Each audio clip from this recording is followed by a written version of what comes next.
Welcome everyone to PMI North India Learning Guide series of webinar. I would like to inform everyone that this meeting is being recorded and I would request everyone to stay on mute during the entire webinar. This program entitles you for one PDU. PDU information will be shown towards the end of the webinar. Today's topic is project management as growth engine for organization. In today's emerging era, every industry is shaping every now and then. Businesses are undergoing paradigm shift. Digital is the new norm. How does project management catalyzes the growth shift and adapt? This webinar is presented by Tarun Soni.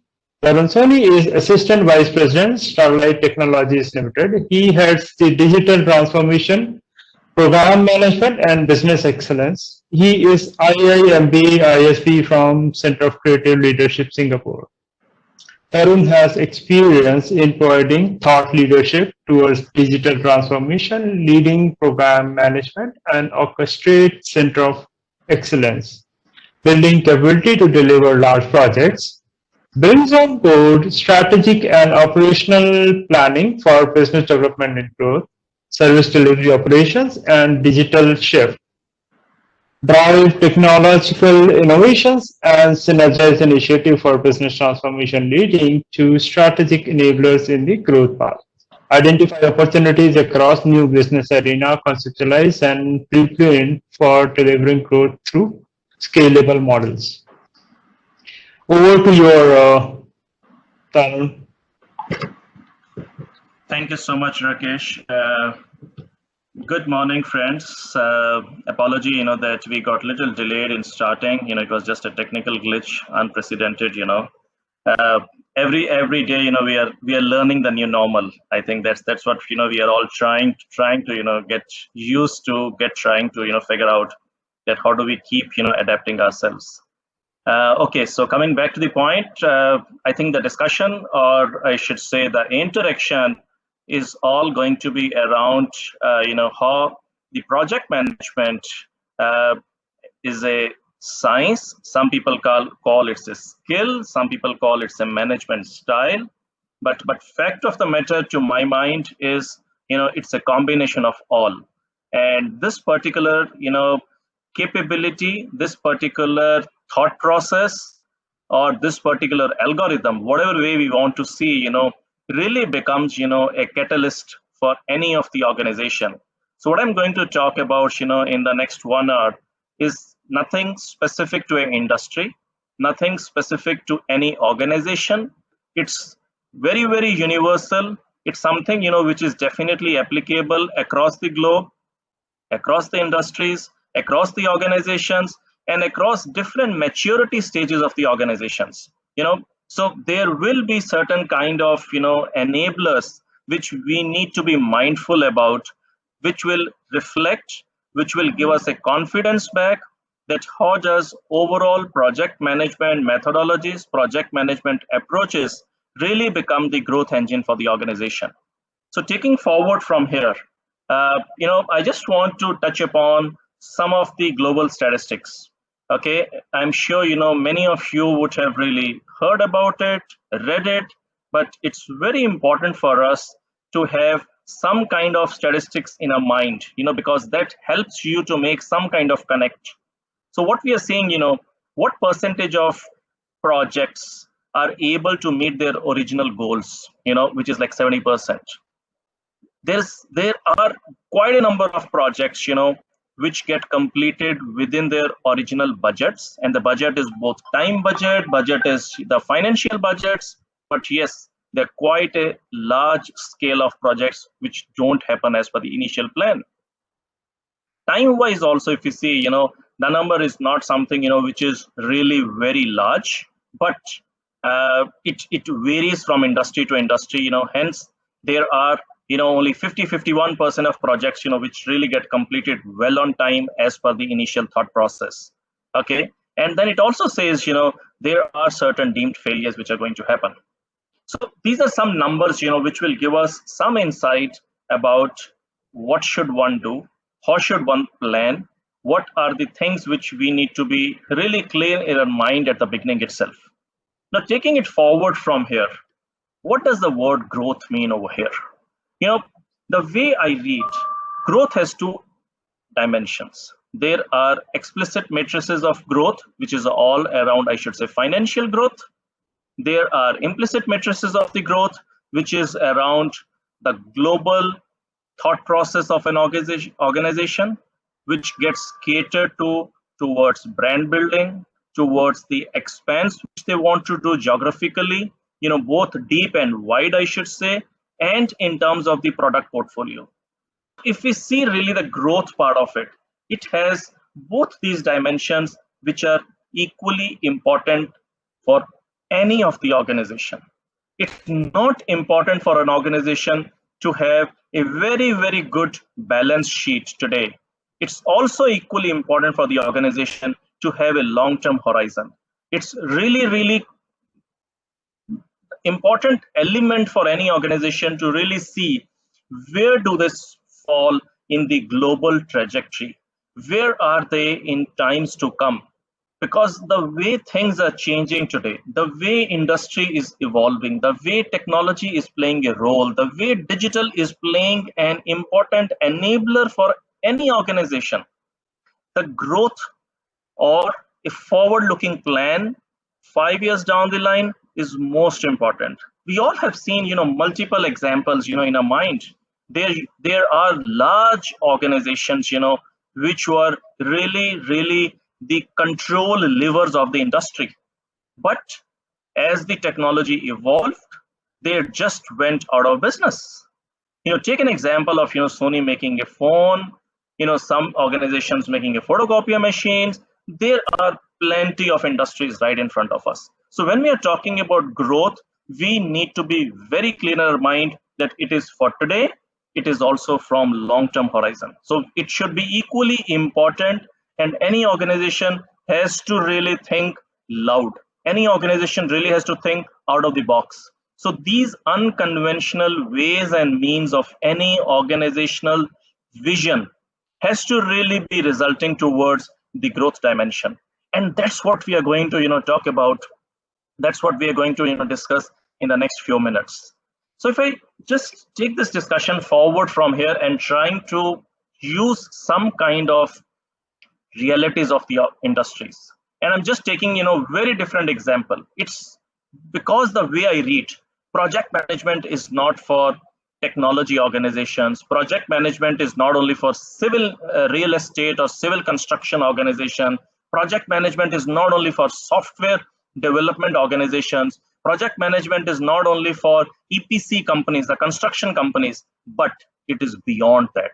And hence what I'm taking as an example is altogether different. It is nothing to do with these 3 or 4 variants of project management methodologies or project management adopted industries, I should say.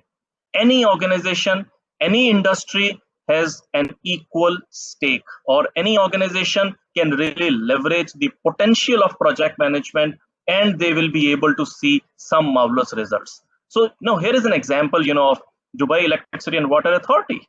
They really were seeing certain challenges, okay, and they really try to come out of that. And that's where they brought in certain project management practices. Important for them, how do they control cost? Important for them, how do they increase the success rate? And that's how this organization, has been really able to come to among the top electricity providers, in the world, as per the business report. Let's see some other industry. Now, this is altogether a different financial processing industry. We call it a service industry. We can call it a financial management organization. We can call it, one of the leading financial service providers. Now, this is an example, where again, what we have noticed, the project office establishment itself, the project office establishment itself brought tremendous value on the table, either in terms of cost reduction, in terms of strong return on investment for a lot of projects which the organization was gunning for, and their success rate increase, and most importantly, the customer satisfaction. So this is another example, another country, but yes, we have seen that this definitely brought tremendous value on the table. Let me touch upon one of the different industries altogether. This is an energy information administration, okay? And they also, thought of developing the overall project managed office. Now, what did they do with that? What was most important challenge for them? The overall governance, because there is not consistency in terms of the overall performance, because of which large complex programs, were being managed very ad hoc mechanism. They were not having that kind of thought process behind.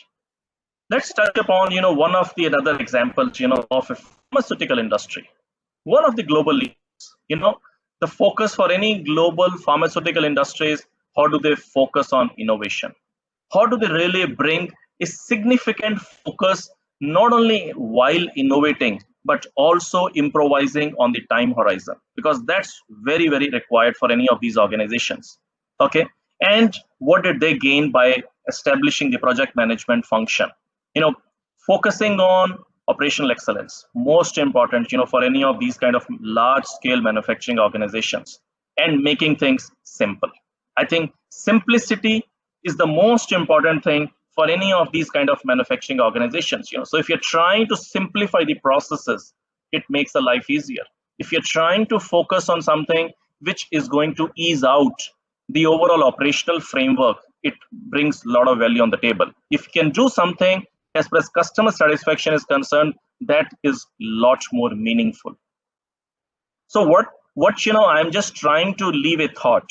What we saw in the overall growth, and that to the explicit matrices of the growth, more importantly, because growth, anyone normally gets connected to the implicit matrices, which is around the financials, which is around the financial growth, which is around a strong balance sheet. But the explicit matrices of growth is something which really plays a more important role to my mind. And that's, what we have seen through these 4 examples. Now let's see, how does the overall organizational growth intricacies come into play. If we see project management as a delivery core engine, because that's what's the most important element for any project management office. With that, what kind of organization's growth intricacies can be really focused upon? So I've just created a 3x3 grid. Now this talks about few of very important elements which will help us achieve our results. On-time delivery, the most simplistic thing, better predictability, better planning, better execution.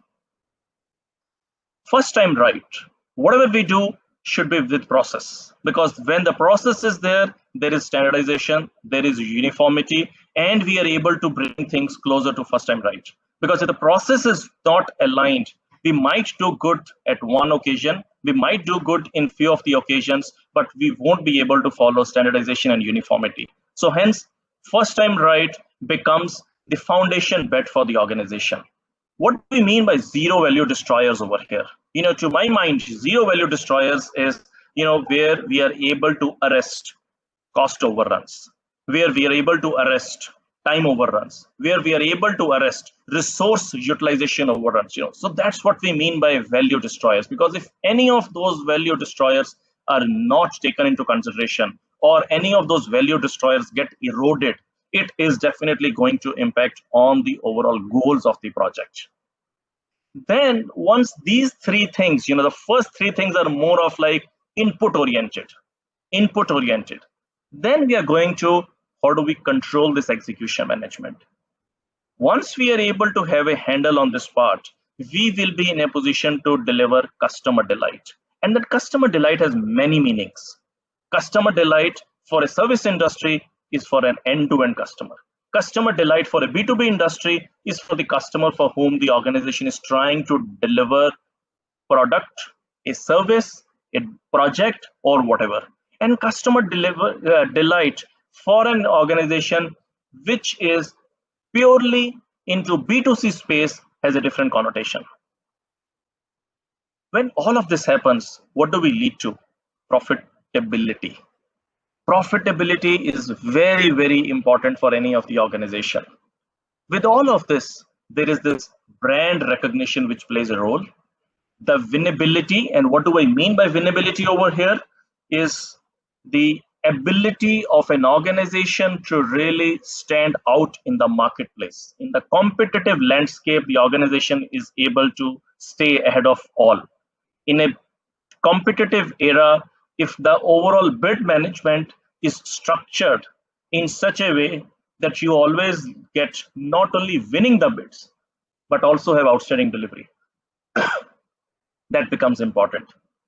By all of this, there is an increased investment which happens. And how do we do that? There is a diversification of a product. There is a diversification which happens in the geographical reach of an organization. And there is definitely a diversification which happens by deploying certain efficient practices. So what we are seeing from this 3x3 grid is a value which this thought process is going to bring on the table.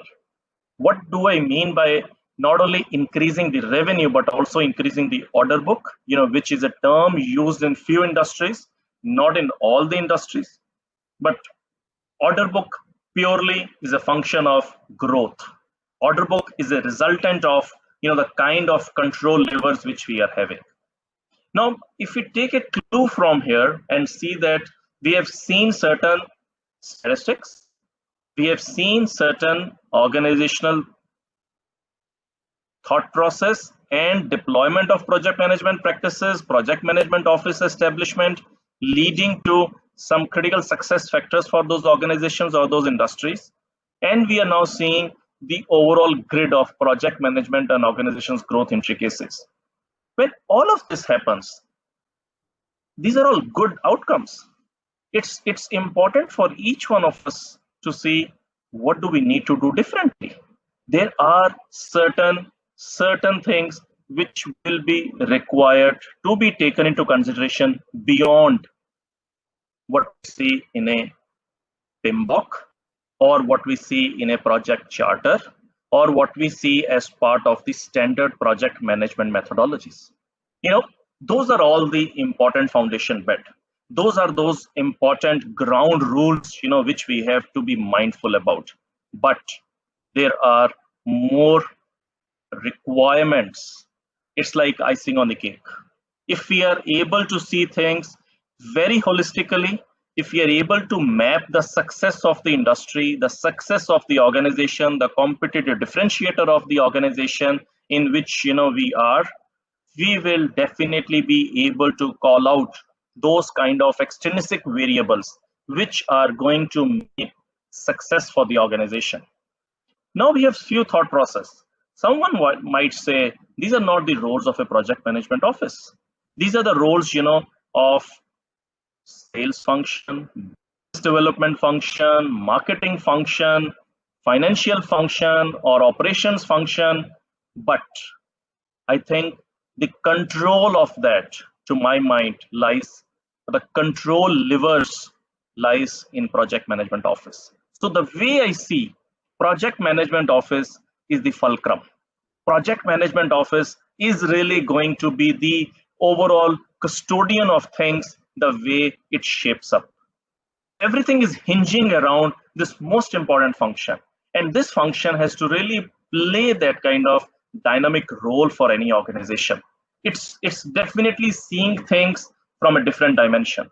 It is for sure bringing an outside-in approach rather than only one-sided thought process where the project has to be completed in time, project has to be completed within budget, and the project should deliver what it is thought of. But I think in today's era, in the way technology is evolving, the way every industry is trying to go digital, the way every organization is focusing on innovation as one of the best things, it is a most important thing. And we all need to be very, very clear in our mind. And that's the whole purpose of today's discussion. Now, what do we do differently? I think if we all pause for a second and try to look back, what do we do? How should we do? what are the things, which we need to, as project management office people or as project managers, program managers for any organization, play that role? Or even if, people are working in their personal consulting practices, how should we bring that kind of dimension? It's not only required for people who are part of an organization. It is definitely an important enablement which can work for people who are not part of the organization, who are an outsider, who are working as a consultant, who are working as a freelancer. But we need to really see that how does this whole piece really come into action. Now, I'm going to talk about few of my thought processes, few of the levers which I have used in my past experiences across different industries and different organizations. You will see a flavor of these things, coming from my consulting background, coming from one of the large telecom operators, with which I was associated for quite some time, driving real project-driven organizations, where I am today. They have definitely brought in tremendous value on the table. Believe me, I have been able to see a paradigm shift in the overall approach, because the way I read, it's a mind shift. It's a mindset change which is most important, which is most required. We really need to align people. We really need to align stakeholders. We really need to align organizations management. Both are important. Stakeholders are important, management practices are important. And the moment we are able to converge both, you will automatically see there is a lot of push which gets converted towards a pull. So I think when we are trying to do these things, we have to be clear in our mind that it has to bring a lot of pull factor. Push is not going to work, my friends. Push will do things up to a limit. Push will require bigger amount of focus, bigger amount of energy. But however, push is definitely required. Once you're able to have a buy-in of the stakeholders, once you're able to at least clear out in the minds of people that how is this piece going to be bringing a different dimension into the organization, then automatically there is a lot of win-win which is going to start prevailing. And the day that happens, believe me, when the stakeholders are getting aligned to this thought process, that's where the management starts seeing a lot of value. You might have to think of taking some baby steps. You might have to figure out within the contours of the organization, within the boundaries of the kind of industry in which you are, that how do you need to plan out. You may not be able to plan out everything in whole hog, but you may have to plan out things that what is the highest priority. The topmost priority should be dealt first, and then you should gradually make some progress. Now let's come upon and see what goes beyond certain norms and standards. Now, first one, which I've called over here, is something called a rule book, a 5-stage rule book. Okay, and that rule book helps us build a concept called full kit readiness. Now, what does this mean? Full kit primarily means taking into consideration all kinds of variables, all kinds of dependent factors, which are going to play a very vital role while doing the planning or execution. Take an example. Let's step back from this organization or from industry to our personal life. Take any example, take any kind of event happening at home. It can be a marriage, it can be any function, it can be the education of a child, or it can be simplistic things, your financial planning. I think if we see any of these and try to see in our mind and make some kind of connect, what do we do whenever any of these personal things have to be met? We always have certain boxes. We say, okay, I need to achieve this. This is my dependent factor 1, 2, 3, 4, 5. All done, I'll be able to achieve my goal. I need to do some kind of financial planning. These are my dependencies. These are my requirements. These are my attributes. Once these 3 factors are done, I'll be able to achieve my goal. So full kit is nothing else but a consolidated dependent variables interplay. It is nothing beyond that. Simplistic words, we are only trying to see if we have to start moving ahead, what are the various things, or what is that one thing which can derail the progress? What is that one thing which can become a stumbling stone once we have started moving forward? And that's what we really mean by full kit. Full kit should be able to have a very, very uninterrupted progression in every progressing day. So if at the beginning we are able to see things, we are able to have a look ahead of multiple dependencies which can bring any disruption today, tomorrow, or maybe a month later, or maybe 2 months later, we need to call out now. We need to make sure that all those aspects are definitely addressed. Even if they are not fully addressed, they have to be part of your checklist. Even if they have not been brought up to an action, they should be part of some risk register. But the fact is, we must have end-to-end visibility of the progression dependent factors, because those are the factors which are most important, and that's how you'll be able to see end-to-end project lifecycle getting managed seamlessly, efficiently. Second point, very different words, which we do across, a lot of my organizations, where I've worked, is that one index number which gives a composite view about the project progression. One index number which gives me a differential way of tracking the progress of a project. It's not only those input variables which are only being captured as part of the project progression. See things from an outside-in approach. See things from a financial dimension, or whatever are those external matrices which I spoke some time back. Because whenever any organization, any industry is categorizing something as a project, there is a certain goal. The goals have to be dovetailed into the overall composite index, so that you're able to see, if I'm able to make, say, 80% progress in my input control variables, am I also seeing a resultant impact on my output impact goals?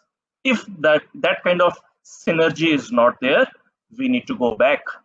We need to revisit, we need to do some kind of whiteboarding and trying to understand that, are the alignment of these goals having certain gaps?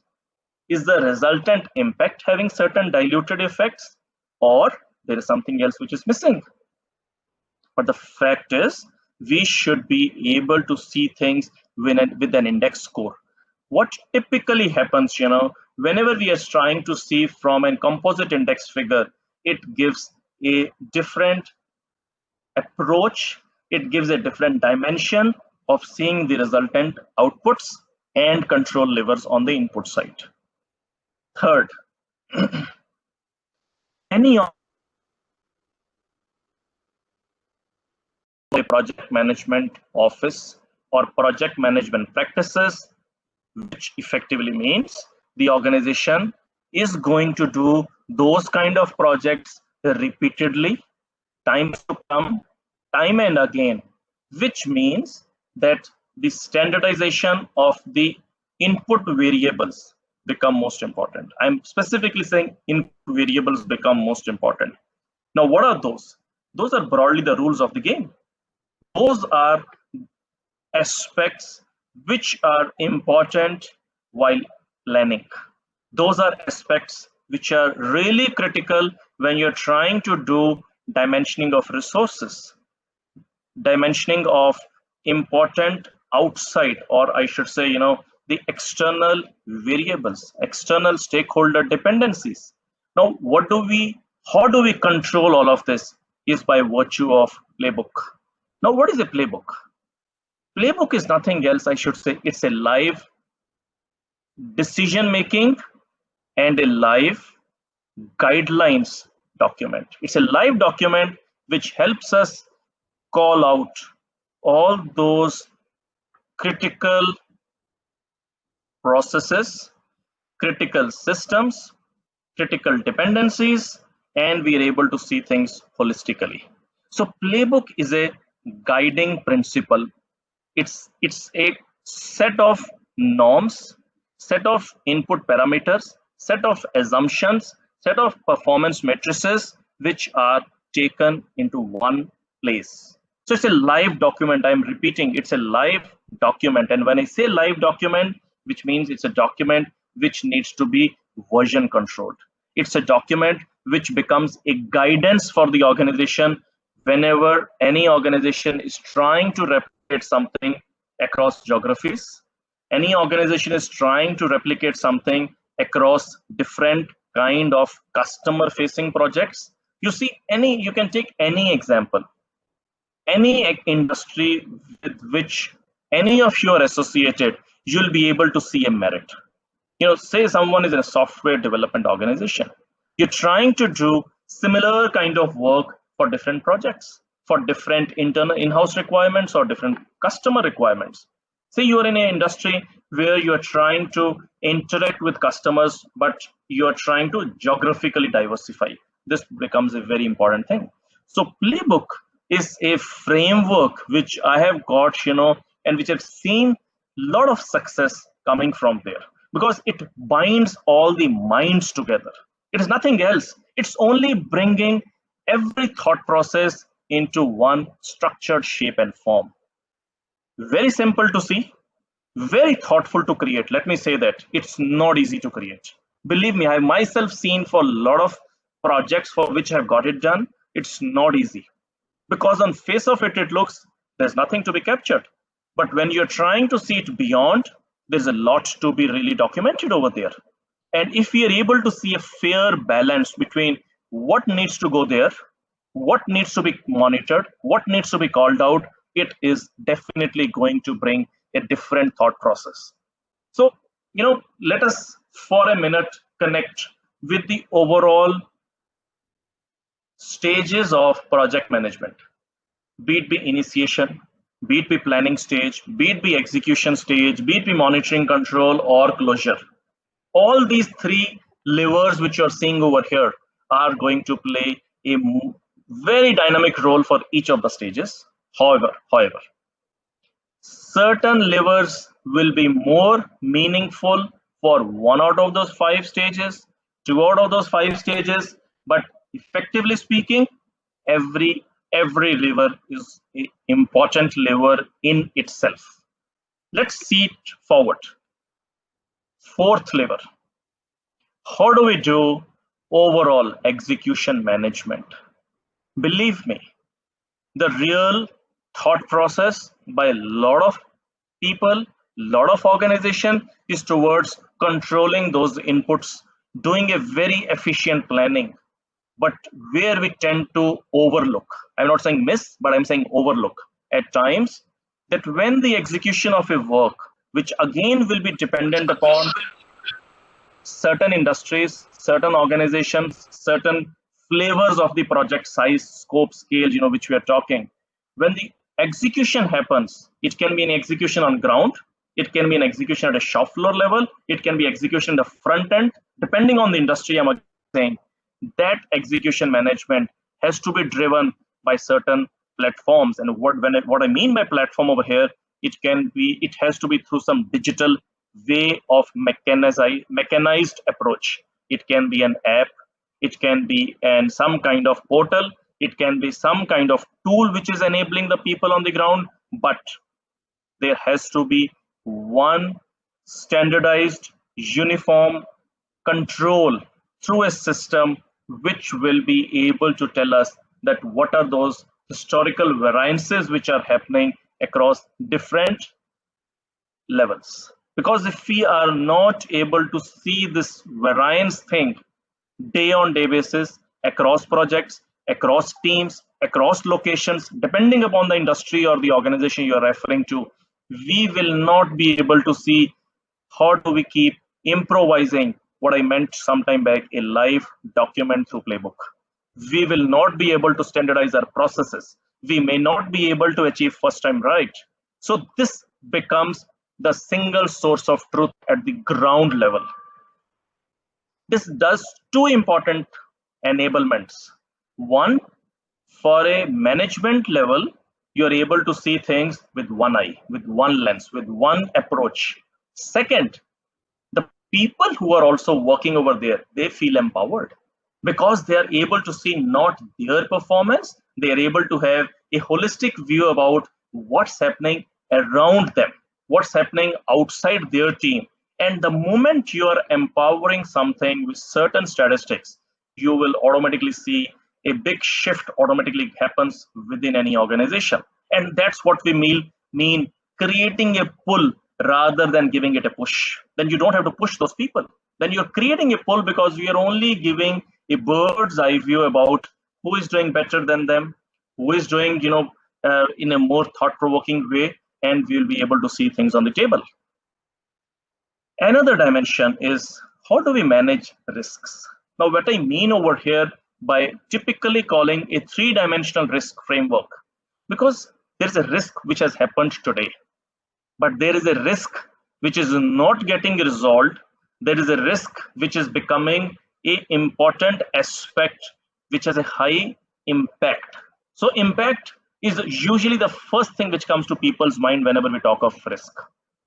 Second dimension, probability of that risk becoming, an issue. Because if that risk is not mitigated, is not managed well on time, and it has persistently getting deferred, it is going to have much severe impacts. So probability and impact is something which you will find most of the organization will be focusing upon. But a third dimension which I brought over here is aging of that risk. The aging of the risk is actually going to reflect upon a very important dimension of not able to figure out a resolution of that risk, not able to figure out the mechanism which has been thought to mitigate that risk. And hence, the moment we see the risk management on a three-dimensional framework, in your mind, just try to visualize a three-dimensional graph.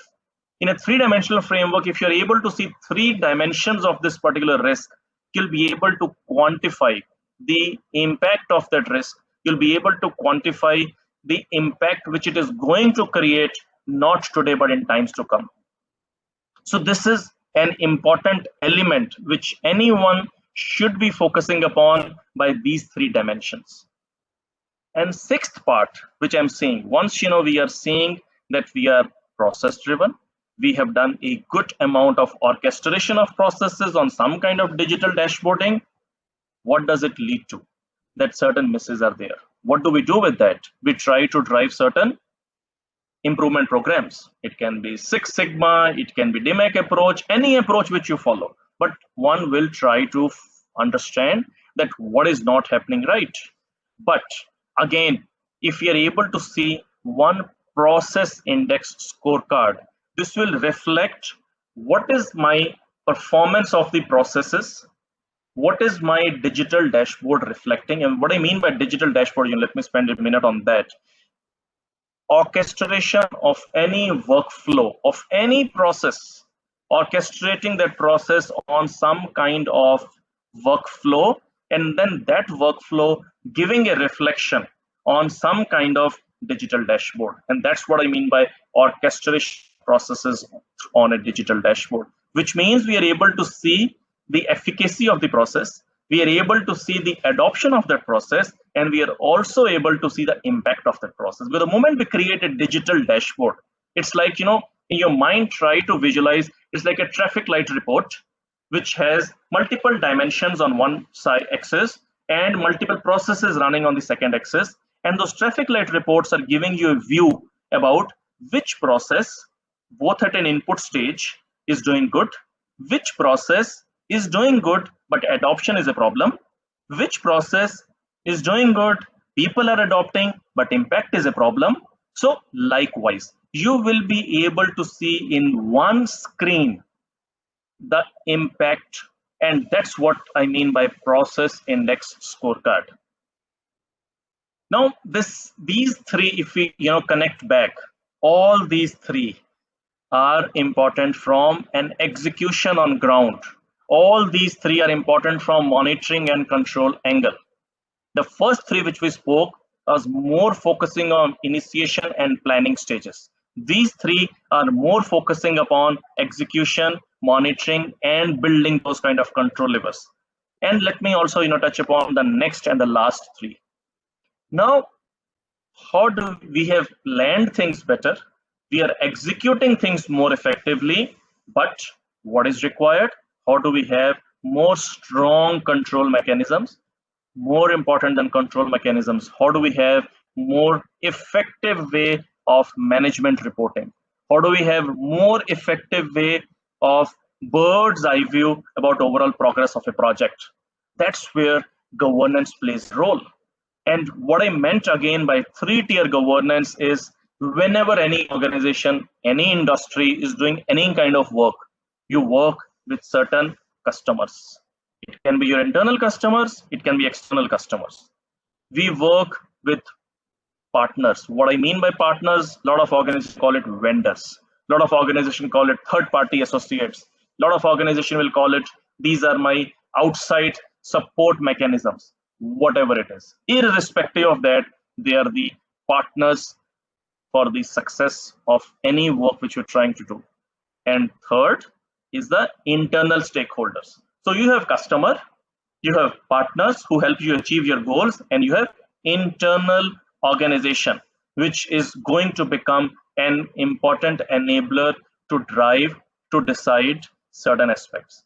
So a very standardized thought process on what governance, with whom, at what frequency, and what objectives. So if we're able to really call out that at what frequency I need to have a customer cadence, at what frequency I need to have and review of my partners or vendors or support systems, and at what frequency with what objectives, what agenda items I'm going to have an internal stakeholder review, we will be in a better position to see a really interwoven mechanism of managing large scale programs for any organization.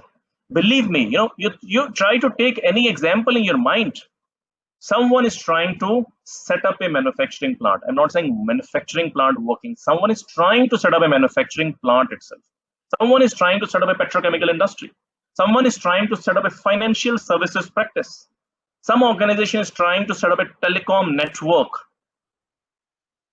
Pharmaceutical company running their operations. So it can be something new, something running, something for the customer, something for the organization, something for some kind of CSR activity or a large scale project, you name it. And I am sure you will be able to map. The day we are able to map things into these three buckets, and the day we are able to call out that at what frequency we need to have certain handshake between these multiple stakeholders. The day we are able to do that, we have really brought in the right focus by the right people at the right point of time. Now to do whole of this piece, we might say it's not easy. We might say it's very complicated. We might say it's not getting managed by an individual, or it's not getting managed by a set of people, because the moment you have different cadence, different governance systems, different reviews happening, you really get lost with what got discussed, what is dependent on whom, how do we really build that kind of thing. And that's what you're seeing in number 8, which is a project governance portal. Believe me, this project governance portal, has been one of, I should say, the brainchilds, which I created when I was trying to manage certain large scale, things for the organizations where I work. I said, we really need to bring, again, all dimensions onto one platform. The moment we are able to do that, helps us achieve 3 things. We have a better collaboration, we have a better stakeholder management, and technology starts playing a role. Then you do not have to remind people for their deliverables. You do not have to remind people for the dependencies on each other. The system starts playing that role. But believe me, friends, what is most important is when you design these systems, one system doesn't fit all, one size doesn't fit all. You really need to be mindful about when you are conceptualizing these systems, when you're conceptualizing these workflows, when you're conceptualizing this approach, you should be crystal clear in your mind the purpose behind it. You should be crystal clear in your mind. How do you want this intervention to play that dynamism? How do you want this kind of triggers to really create that kind of priority for your project in the organization? And that's the purpose, and that's where you will need to apply your mind. Because the day we are able to build these kind of governance portals, things become far easy to manage.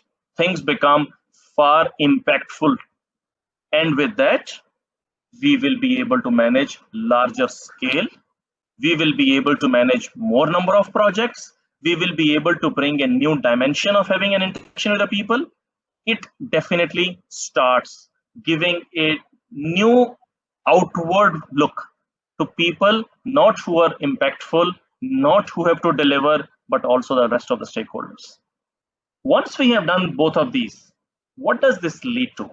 You're putting a lot of effort towards drawing some progress. It can be progress in terms of your operations, some progress in terms of your project execution, certain things which you're able to see from a financial matrices, certain things where you're able to see some kind of interplay between the multiple stakeholders. What does efficiency curve?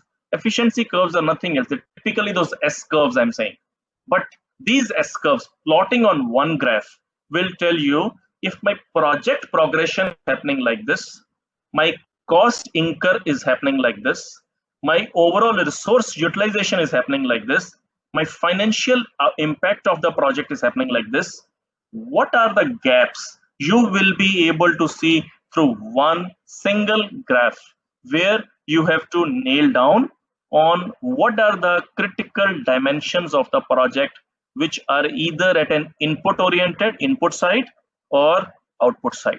The day we are able to plot both together onto a single graph, we will be able to see where are the intervention points which are essentially required. And that's what we mean by plotting of these efficiency curves. So what I have shared with you, these 9 levers really help us control the whole value chain of any project, any industry, any organization. So what did we do till now? These certain things, we can say it's easier said than done. Things are complex. There will be on-the-go surprises. There will be certain behavioral barriers, which we're trying to see. There will be certain constraints, which we're going to see in terms of resources. And you will need to customize things as per our requirements. And we also need to go things much more granular. So if we see what we have talked about, those nine levers will definitely help us manage these kind of things, what you're seeing right on the screen. I know, we are running short of time, so it's already, 12 o'clock. I'll be glad to take, questions. I'm definitely okay, to stretch for 5-10 minutes. I totally, see that it's up to you, whoever has any kind of things. But what I'm trying to leave a message over here is that we need to see things from outside in approach, unconventional ways, unconstrained thinking, and trying to attempt things differently. Do not keep copy paste what you have successfully done in the past. I'm saying successfully done, but still don't copy paste, please. My one word will be the time is changing, things are evolving, requirements are changing, systems are evolving, platforms are required. Leverage on this digital era. Try to see things with a different industry regime when you're trying to do. You're working, say, for a construction industry. Try to see how things happen in a pharmaceutical industry, how things happen in a telecom industry, how things happen in some services industry, hospitality industry. Try to bring that new dimension. More often, people are always hard pressed with time. I know people are always hard pressed with time. But believe me, that some separate time which you are thinking to see things from different industries, unconventional ways, will bring far impactful results for your role, for your organization, and for your career aspirations. With that, at least I sum up this particular discussion where, I have tried to convey a message. How does program management becomes a growth lever for an organization? And when I say organization, it is for people. It's for people who drive the organization. It's for people, all of you.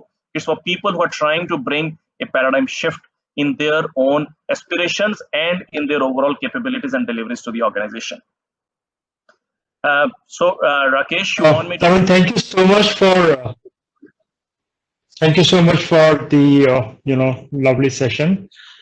I think we're almost towards the end of the timeline. I'll probably take a couple of questions here, and while you can bring up the PDF slide, and people should be able to capture the PDF information from the window.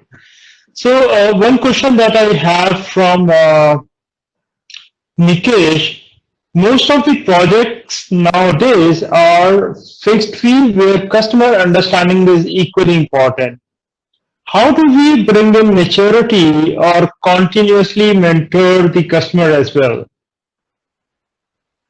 Very well asked. Very good question. I think you have touched upon the most dynamic, the most demanding stakeholder of your project by virtue of bringing this customer. So what I'm understanding from your question is that customer has certain expectations. I am sure what you're trying to give an implicit meaning that the customer's demands are also changing. Customers' requirements are also, he's bringing new requirements on the go. So what, if I'm understanding your question right, what is the most effective way to manage? If you look back, those 9 levers where I talked about one of the important lever, which was this 3-dimensional governance framework. And over there, the customer is definitely one of the 3. What I mean by that approach over here is really going to help you, where we are able to bring that customer cadence at a set frequency, starting at the right moment when you start a project, and also doing the right expectation setting. It is definitely not one-way approach. It's not that what we keep hearing from customer. We also need to call out that these are the boundaries and the contours in which I am supposed to deliver. And I am sure you will find a situation where the customer demands will be much more than what you have bucketized in those boundaries. That's where change management plays a role. That's where you need to bring a dimension of change which will have an impact on cost, impact on timelines. But believe me, my friend, if you are able to document it right, if you're able to do the right expectation setting, if you're able to have a right cadence with the customer, and that too driven through a project governance portal, your job will be much easier, much simpler, and we will be able to have better visibility of the ask or the impact of that ask, not today, but in future as well. So that's what's most important. So I think we need to really play that dynamic role of making sure a continuous connectivity, continuous reach out to multiple stakeholders and customer is definitely one of the most important ones. I hope I'm able to answer your question. Else we can definitely have one-on-one conversation. Also, I can share my number right after the end of the session. Thanks, Tarun. Another question. So we'll take one more question, and I'll try to capture these questions and send to Tarun for response, and we'll be posting through our social channels, and people can watch the social channels for the same. So Tarun, we can take one more question here. So you talked about FullKit. Is FullKit a risk management? So this is a question from Anju Agrawal. Sorry, what's the question? Sorry, can you help me understand? Talk about FullKit, and so is FullKit risk management or? Sorry, I'm missing on the word. What is the using? Filtered risk management? Risk management is FullKit. The term you talked about, is it risk management? Sorry. Just so I interfere. So if you remember, you talked about your first principle as FullKit, where you wanted it to be more of a holistic Yes. view. I think that's what the reference Ah, point is. okay. Very good. Okay, let me clarify. Got it. Thank you, Rita. So it's the full kit is not for risk management. If that's the question you have, full kit is an approach. Full kit is calling out all those critical dependencies which can become an impediment to the progress of your work, which can become some kind of barriers which you're trying to envisage. So you're only calling out all those critical dependencies and seeing it in totality rather than seeing in a disparate way. You're able to put down all those impacts. You're able to call out that these are the 10 things with which even a single miss will derail your progress. Even a single risk or single factor can slow down on your speed. And that's what I meant by full kit. Full kit is not the risk management. Risk management is all the resultant impact. But full kit is more at an input oriented control level. I hope, Tarun, Tarun, that brings to end of our session. I would request everyone to capture the PDF information once again. And Tarun, thank you so much. It was very enlightening session with your thoughts around the 9 principles. Thank you so much. Thanks everyone for taking our time and joining here. Have a great day. Thank you. Thank you. Thank you, Tarun.